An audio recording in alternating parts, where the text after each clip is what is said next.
বিভিন্ন সময় আমরা দেখতে পাই যে নারীরা আত্মহত্যা করে শুধু এই একটি মাত্র কারণে, পরকীয়া জড়িয়েছে পুরো এলাকা জুড়ে। এবং কি এই পরকীয়ার কারণে গেলাম এই সাজানো সংসারটি ভেঙে যাচ্ছে। সেখান থেকে আমরা শিক্ষা নেওয়া উচিত, যেখানে পরকীয়া আছে সেখানে কোনোদিন কোনো সংসার টিকতে পারেনি। পরে সে একটা পর্যায়ে ১.৫ মাস পরে যখন আমি তার ফোনটা ঘাটাঘাটি করে দেখলাম সে বিভিন্ন মেয়ের সাথে তার অবৈধ কাজে জড়িত এবং সে বাড্ডা এলাকায় ডিভোর্সি মহিলা সুবস্ত্রর পিছনে বিভিন্ন মেয়েদের সাথে আমার কাছে ছবি প্রমাণ সব ডকুমেন্ট আছে। তার নাম হচ্ছে চম্পা, ৪ বছর ৩টা ডিভোর্সি। তারপরে নারায়ণগঞ্জে সাদিয়া নামের এক মেয়ে, তার সাথে ৪ বছরের অবৈধ সম্পর্ক। তাকে ঘড়ি কিনে দেয়, তাকে জামা কিনে দেয়। নারায়ণগঞ্জ তার বাড়ি।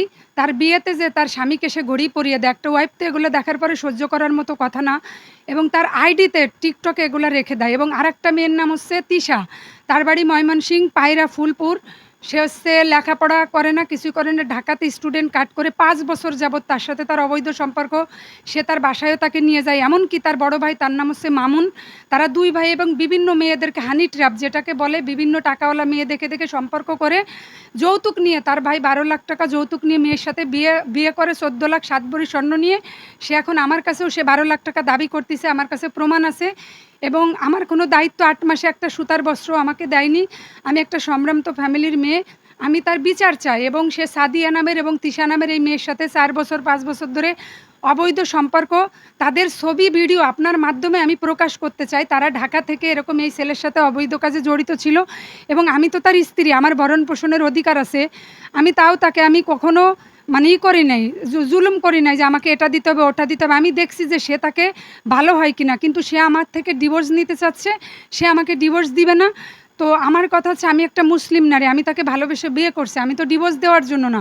সে তার পরিবার নিয়ে বিয়ে করেনি, নিশ্চয়ই তার দুর্বলতা আছে। এবং সে যে তার বাসায় মেয়ে নিয়ে গেছিলো, তিশা নামের এই মেয়েটা, তার বাড়ি ময়মনসিংহ ফুলপুর পায়রা।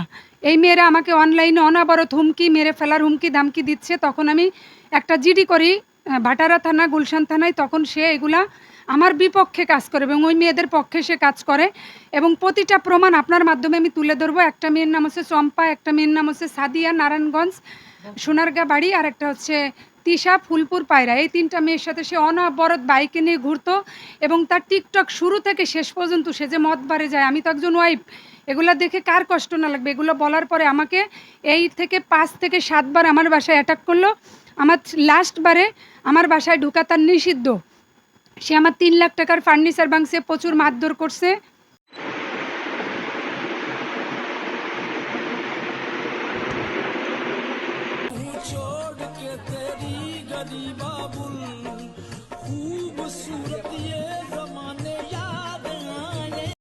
বিভিন্ন সময় তিনি তার ৮ মাসে বিয়ে করার বউ খোঁজ খবর না নিয়ে শারীরিক সম্পর্কের সাথে জড়িয়ে থাকতো এই নারীদের সাথে। ইনবক্সে গিয়ে অশ্লীল ভাষা কথোপকথন বলতো এবং বিভিন্ন সময় তার ৮ মাসে বিয়ে করার স্ত্রীকে ফেলে রেখে তিনি মারধর করে তার থেকে সঞ্চয়ে যে জমানো টাকাগুলো ছিল সেই টাকাগুলো তিনি উত্তোলন করে মাদক সেবন করতেন এবং এই নারীদেরকে নিয়ে তিনি হোটেলে রাত্রি যাপন করতেন এবং বিভিন্ন সময় তার মুঠোফোনটিও বিক্রি করে তিনি নিজের হাত খরচ চালিয়ে যেতেন। এরপর থেকে গেলাম এই নারীটি তার বাসা ভাড়া এবং খাবারের সবকিছুই কিন্তু তিনি। মিরপুর থেকে এস এম রফিক, নজর নিউজ, ঢাকা।